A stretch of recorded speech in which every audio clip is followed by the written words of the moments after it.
passado que possa nos trazer boas memórias no futuro. Tá bom?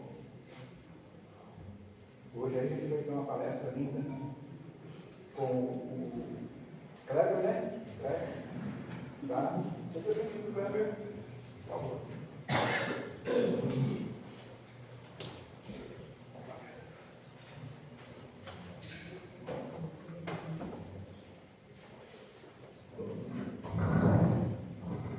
Que a paz de Jesus seja convosco.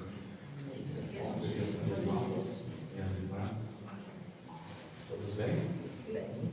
Estão me ouvindo bem?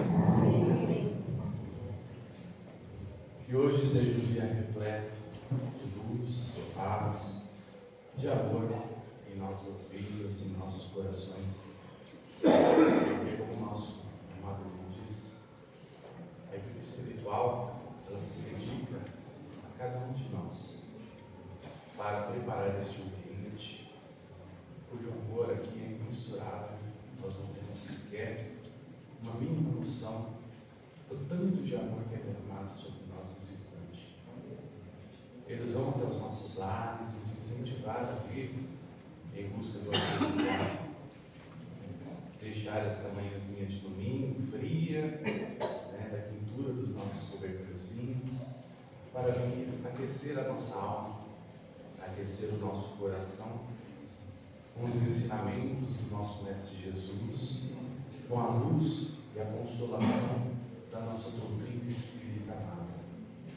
Que além de consolar os nossos corações, nos ensinando que para tudo que acontece em nossa vida há um objetivo útil. Portanto, não sofremos em vão.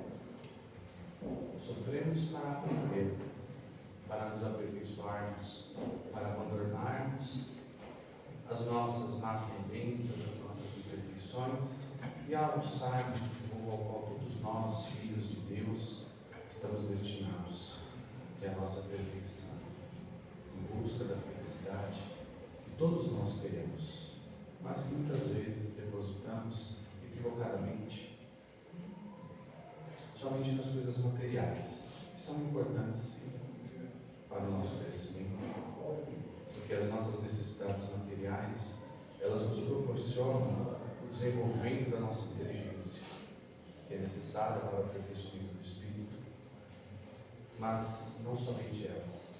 Precisamos vir em busca do nosso crescimento espiritual, do nosso desenvolvimento moral, para assim falar aos nossos corações e que possamos compartilhar nesta manhã esses ensinamentos em busca desse objetivo tão necessário para nós.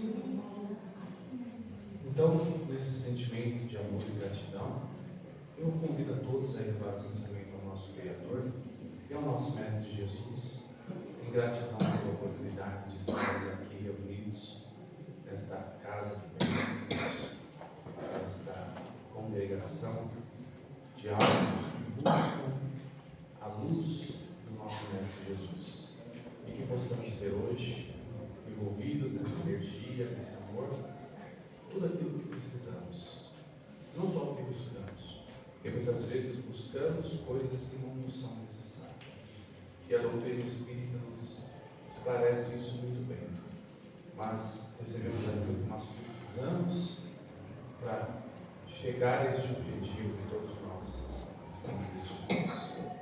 E hoje, então, a nossa proposta é para falar de uma parábola do nosso Mestre Jesus. Jesus, considerado por nós o Mestre dos Mestres, ele não se cansou, do tempo em que esteve aqui encarnado conosco, de nos deixar os seus ensinamentos. A todo instante, a todo momento, a toda oportunidade, Jesus tentava deixar não somente ao povo hebreu daquela época, ao povo judeu, mas também a toda a humanidade, a luz dos seus ensinamentos, que é o caminho que nós devemos seguir em busca dessa nossa felicidade, da nossa perfeição, da paz da nossa consciência. Então Jesus se utilizava também das parábolas para deixar gravado na humanidade os seus ensinamentos. Ele pegava as situações do cotidiano do povo judeu e ali buscava deixar os ensinamentos, principalmente relacionados à vida espiritual, às questões morais. E a proposta de hoje é falar sobre uma dessas palavras, dessas parábolas, a do bom samaritano. Tentaremos aqui compreender todo o contexto em que essa parábola nos foi trazida por Jesus, conhecer os seus personagens e o porquê, e daí então tentar esclarecer aqui o porquê Jesus nos traz e qual é o ensinamento que ele nos traz. Nós encontramos esta parábola no Evangelho de Lucas, no capítulo 10, dos versículos 25 a 37.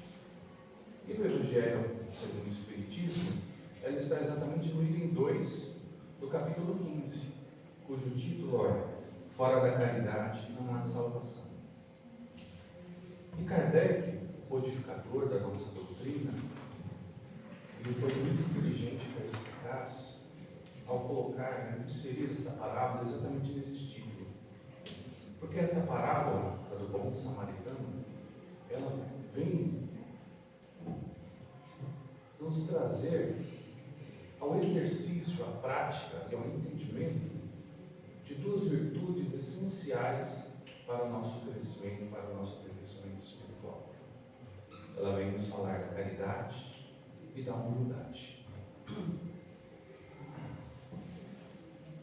Vamos então ao que diz Lucas, lá no capítulo 10 do seu Evangelho.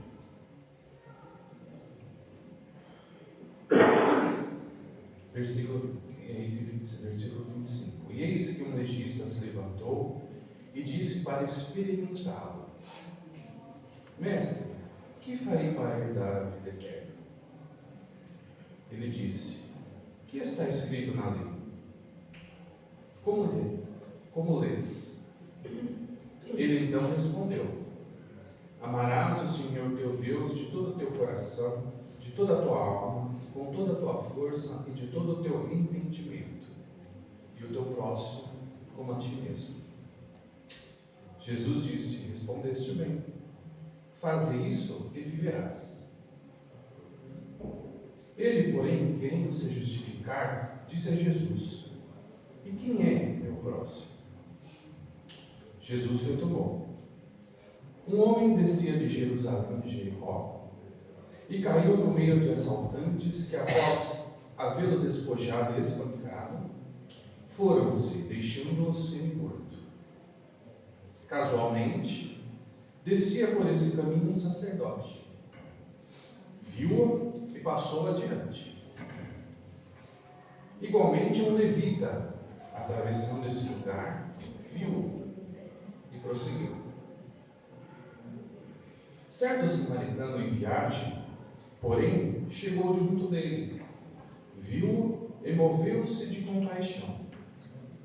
Aproximou-se, cuidou de suas chagas, derramando óleo e vinho, depois colocou-o em seu próprio animal, conduziu-o à hospedaria e dispensou-lhes cuidados. No dia seguinte, tirou 2 denários e deu-os ao hospedeiro, dizendo: Cuida dele, e o que gastastes a mais, em meu regresso te pagarei. Qual dos 3, em tua opinião, foi o próximo do homem que caiu nas mãos dos assaltantes? Ele respondeu: Aquele que usou de misericórdia para com ele. Jesus então lhe disse: Vai, e também tu fazes o mesmo. Jesus traz esta parábola do bom samaritano no seguinte contexto. Jesus e seus discípulos dirigiram-se então a Jerusalém, pouco antes dos momentos em que Jesus seria arrebatado pelos fariseus e pelo exército romano, fatos esses culminariam na sua crucificação mais tarde. Eles então passam pela Samaria e lá eles não recebem um bom acolhimento. Então Jesus separa 72 de seus discípulos e 2 por 2 ele manda que eles vá à frente, prepararem o caminho. Pouco tempo depois retornam os discípulos, alegres, felizes pelos feitos que fizeram nesse tempo. E Jesus então se alegra, agradece ao nosso Pai pelas bênçãos e fala então aos seus discípulos. E é nesse momento que esse legista o inquire acerca da vida eterna, do que deveria fazer para conquistar a vida eterna. Bom, vamos conhecer os personagens desta nossa história de Jesus. Quem era um legista? Ou os legistas? Eram os doutores da lei. Lá no Evangelho segundo o Espiritismo, na introdução, Kardec nos traz a definição de alguns desses personagens que são trazidos nos Evangelhos para a nossa melhor compreensão. Os escribas eram os doutores da lei. Eles eram os responsáveis, os conhecedores da lei, responsáveis por transmiti-las ao povo. Ou seja, eles eram conhecedores da lei de Moisés e da lei de Deus. Os escribas, eles tinham muita conexão com os fariseus. Os fariseus também doutores da lei, conhecedores da lei de Deus e da lei de Moisés. Eles eram os responsáveis pela interpretação dos textos sagrados.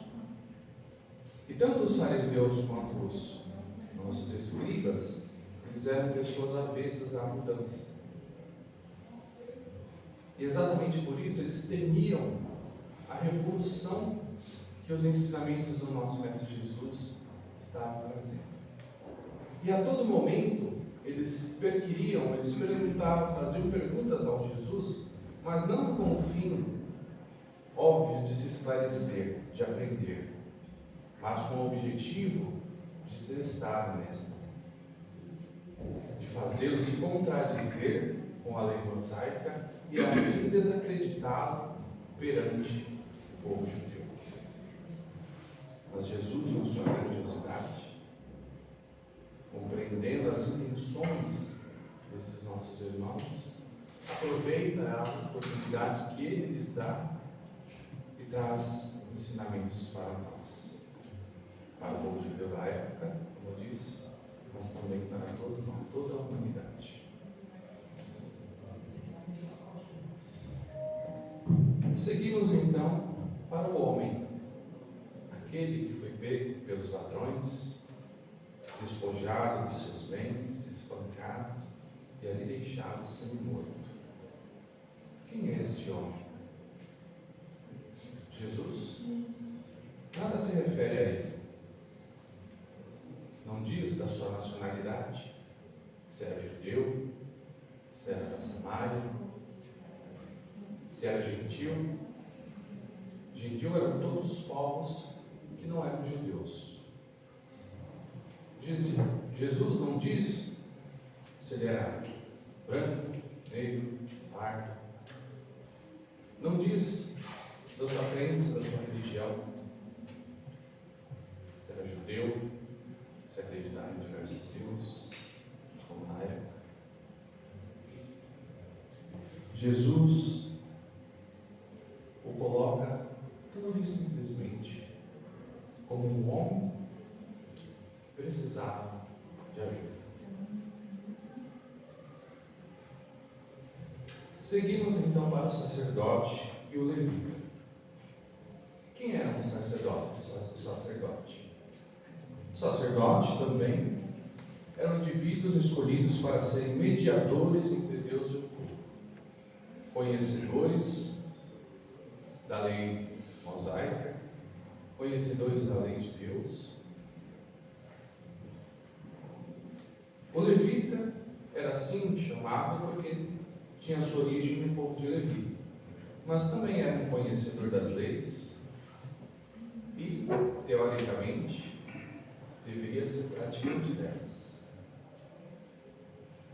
Porém, tanto um quanto o outro, ao ver aquele homem em situação deplorável, precisando de ajuda, embora conhecedores da lei,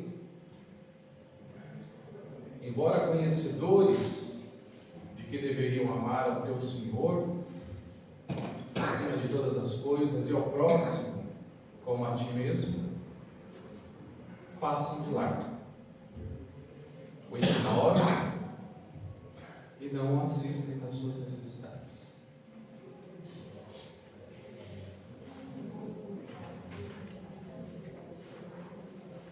E aí vemos a pessoa do samaritano.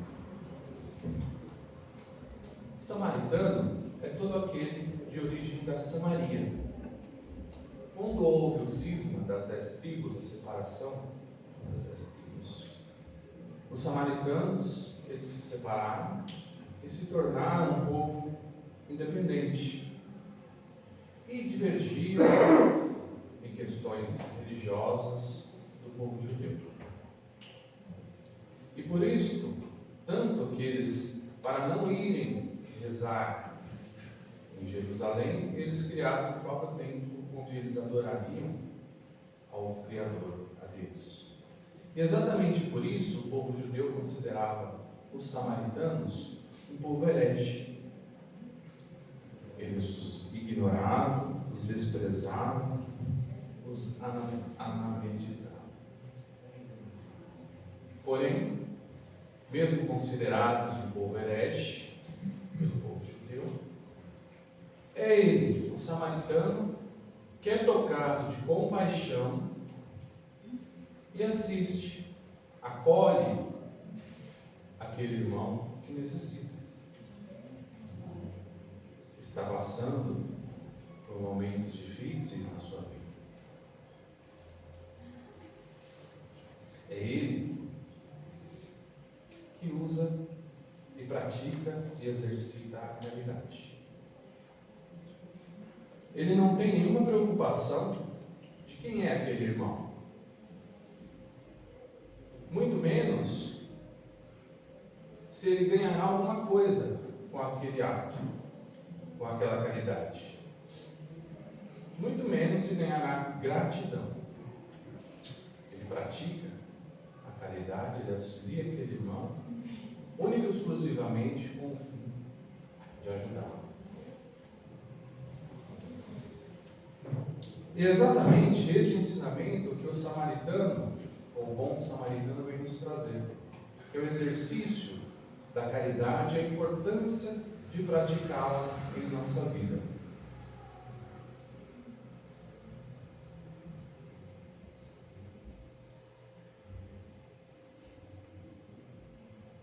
Porque ele não se preocupa quem era aquela pessoa, de que raça ele era, se ele era samaritano ou judeu, porque sendo considerado herege, sendo desprezado pelo povo judeu, e ele vendo ali que era um judeu, ele poderia simplesmente também, como os sacerdotes levitas, ignorá-lo. Mas não, ele auxilia mesmo assim, independente da sua nacionalidade. E por que isso é importante? Porque tais características da minha nacionalidade, da minha raça, da minha posição social, elas são temporárias, efêmeras.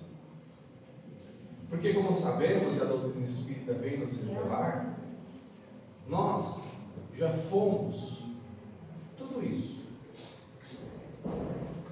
Nós já fomos de outra cor, de outro sexo, nós já estivemos em outra posição social, fomos senhores, fomos vassalos,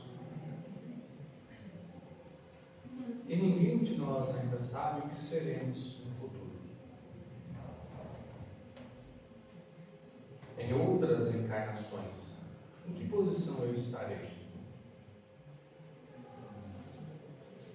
Por isso que não importa quem é a pessoa que precisa de auxílio. Se ela é um mendigo, que nós vemos tanto na nossa cidade, se ela é uma pessoa de alta posição social, que, embora esteja em uma posição social elevada, isso não significa que ele não passa por dores, que ele não precisa de caridade. E nenhum de nós pode garantir que no futuro, mesmo nesta encarnação, nós não estejamos na posição deste homem que precisa da caridade. Nós não sabemos as provas que ainda nos aguardam, mesmo nesta existência. E como nós gostaríamos, se estivéssemos na posição desse nosso irmão, que está caído, semi-morto, se fôssemos nós, o que nós gostaríamos que o nosso próximo fizesse por nós?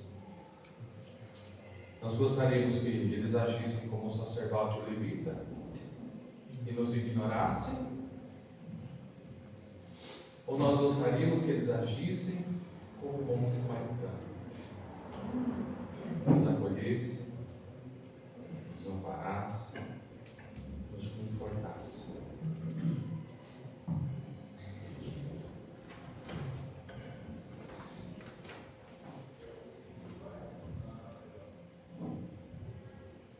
Mas é uma escolha, e todos nós somos livres para escolher estar no papel do sacerdote ou do levita, ou no papel do samaritano. O nosso livre-arbítrio, ele será sempre respeitado pela espiritualidade. Todavia, as consequências das nossas escolhas também são responsabilidade nossa. E a doutrina nos explica que não adianta nós não fazermos o mal. Porque muitas vezes a gente se acha, e eu venho aqui a confessar a vocês que já pensei desta forma, da seguinte forma: eu sou bom porque eu não faço mal a ninguém. E aí vem a doutrina e abre a nossa mente, abre o nosso coração. Não adianta você não fazer mal, é preciso fazer o bem. É preciso fazer o bem nas medidas e nas possibilidades que eu tenho de auxiliá-lo. Como no nosso exemplo do bom samaritano, ele utilizou do que ele tinha, do que ele podia para auxiliar aquele irmão. E é assim que nós devemos agir. Nas oportunidades que Deus nos colocar, de exercer e praticar a caridade. Nós sempre temos essas oportunidades. No nosso cotidiano, no nosso dia a dia, nós sempre podemos fazer a caridade. E olha que interessante, qualquer pessoa pode fazer caridade. Ele está ao acesso de todos nós. E é exatamente isso que Jesus nos fala ao colocar ali o sacerdote e o levita. Ele fala, não precisa nem ser religioso para exercer a caridade. Não precisa ter uma religião. A religião é importantíssima para nos orientar sobre o que devemos fazer na busca do nosso aperfeiçoamento espiritual. Mas ela não é essencial para fazer a caridade. Então ela está ao acesso de todos nós. Todos nós podemos fazer. E nós não podemos reduzir a caridade apenas e simplesmente ao ato de dar alguma coisa. Dar uma moeda, ou dar uma grande quantidade de dinheiro, dar um prato de comida. A caridade, ela vai muito além. É importante sim fazer a caridade. É importante vir aqui e pegar a sacolinha, dar os presentinhos para as crianças. É importante levar o prato de alimento aos nossos irmãos de rua. É importante sim dar aquela moedinha àquele nosso irmão que vem nos visitar no farol. Porque nós somos espíritos encarnados, nós temos necessidades materiais. E elas precisam ser saciadas. Quem, com o estômago vazio, conseguirá elevar a sua alma, buscar a sua espiritualização? Então elas são importantes. Nós não podemos reduzir a caridade somente a isso. A caridade, ela vai muito além.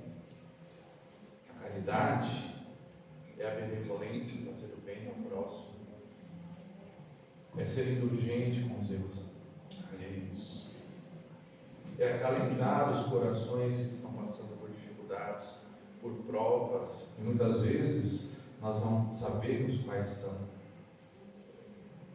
É dar o ombro amigo, ouvir o lamento dos nossos irmãos sem julgamento.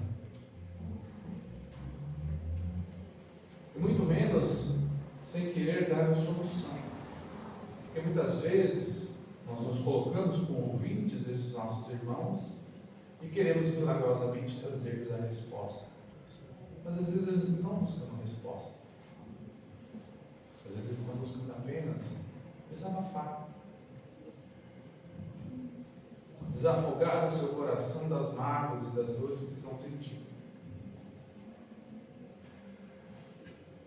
Eu ainda não tive a oportunidade de trabalhar nas caravanas do lado do centro que eu frequento, que eu trabalho. Mas lá eles me relatam, os trabalhadores, da situação dos nossos irmãos de rua. E que muitas vezes eles não vão lá somente pelo prato de comida, mas pelo abraço, por se sentirem vistos, reconhecidos como pessoas. Vejamos como a caridade, ela vai muito além do que dar algo. A caridade é dar algo de si mesmo. E junto à caridade, ela somente é válida se ela estiver unida à humildade. E lá no livro, no Evangelho segundo o Espiritismo, nesse capítulo 15, São Paulo nos traz uma mensagem muito linda acerca disso. Ele nos diz, na primeira carta aos Coríntios, lá no capítulo 13, versículos 1 a 7 e 13, para aqueles que tiverem interesse em buscar: se eu falar a língua dos homens e dos anjos e não tiver caridade, sou como o metal que soa ou o sino que tine. Ou seja, eu falo da caridade, mas sou frio como metal. Sou frio para os sofrimentos e as dores do nosso próximo. Se tiver toda a fé a ponto de transportar montanhas e não tiver caridade, nada sou. Se eu distribuir tudo o que tenho aos pobres e entregar meu corpo para ser queimado, e não tiver caridade, nada disto me aproveita. A caridade, ela é paciente, benigna, não é invejosa, não trabalha temerária e precipitadamente, não se ensoberbece, não é ambiciosa, não busca os próprios interesses, não se irrita, não suspeita mal, não folga com a injustiça, mas sim com a verdade. Tudo tolera, tudo crê, tudo espera, tudo sofre. E acrescenta: restam 3 virtudes: a fé, a caridade e a esperança. E a maior delas é a caridade. Porque a fé sem obras, a fé sem caridade, ela é uma fé morta. E a esperança sem a caridade não há.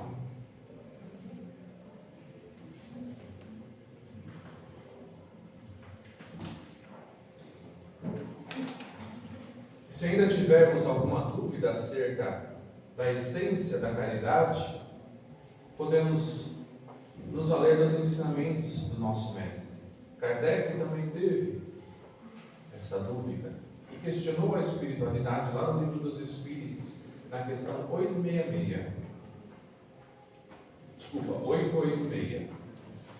Ele questiona a espiritualidade sobre o verdadeiro sentido da caridade segundo o entendimento de Jesus.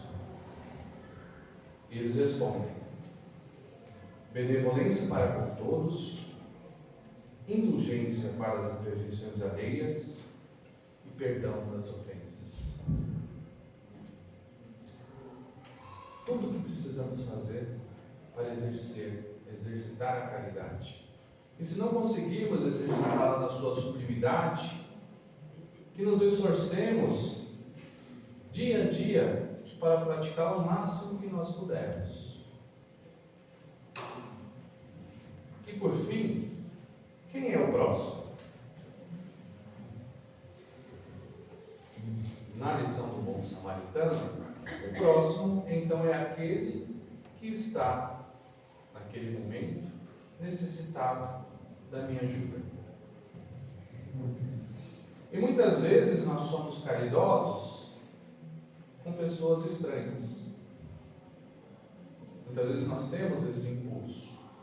Mas onde a caridade precisa começar efetivamente é dentro do nosso próprio lar.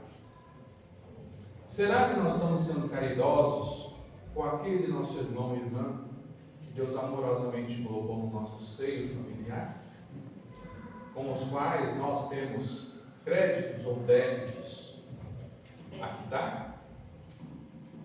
Será que estamos ouvindo, vendo as dores, os sofrimentos desses nossos irmãos? Será que estamos buscando compreender o porquê de tal ou qual atitude, comportamento? Será que estamos tendo olhos para ver e ouvidos para ouvir, como o nosso mestre nos ensinou? É lá que precisamos começar a exercer a caridade, buscando conhecer essa nossa vida moderna, em que somos envolvidos por tantos afazeres, por tantas responsabilidades. Muitas vezes nos esquecemos da maior responsabilidade que temos, que é no nosso seio familiar, com aqueles mais próximos de nós.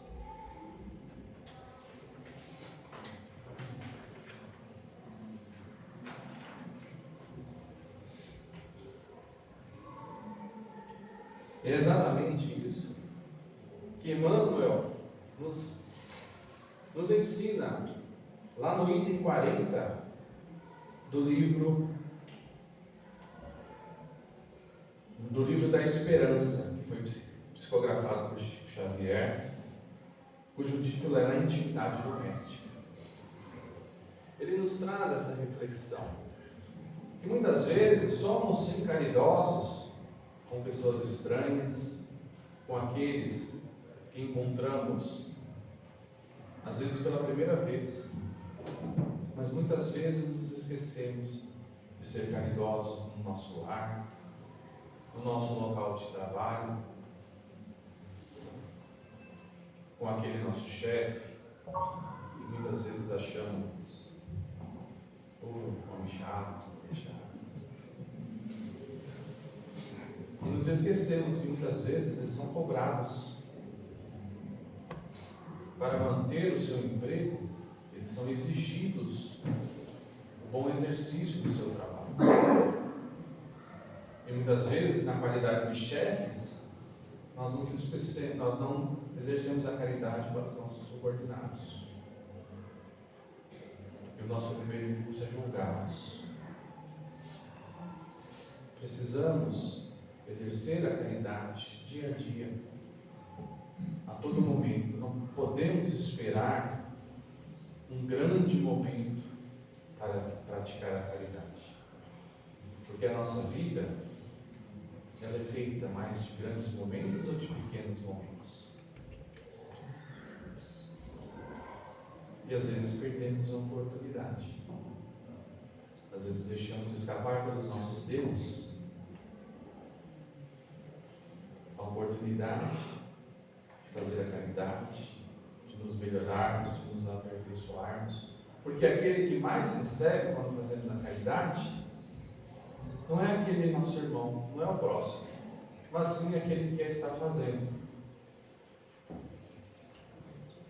Quem já fez a caridade a alguém e recebeu um sorriso sincero de gratidão? E que se lembrar hoje deste momento, um leve sorriso não traz ao seu rosto. Quem mais se beneficiou aí? Além disso, quando nós exercemos a caridade, e a caridade unida à humildade, nós vamos aos poucos nos despojando das nossas imperfeições. Porque para praticar a verdadeira caridade, nós temos que deixar de lado o nosso orgulho, o nosso egoísmo, a nossa cobiça, a nossa vaidade. Olha que bênção, que às vezes deixamos escapar por entre os dedos. Então que possamos, sempre nos momentos em que nos for colocado a oportunidade de praticar a caridade, que possamos nos lembrar desta parábola do bom samaritano. E aí poderemos escolher entre sermos o sacerdote ou o samaritano. Mas que Jesus, neste momento, ilumine os nossos pensamentos, nos fazendo lembrar de praticar o seu maior mandamento, que é amar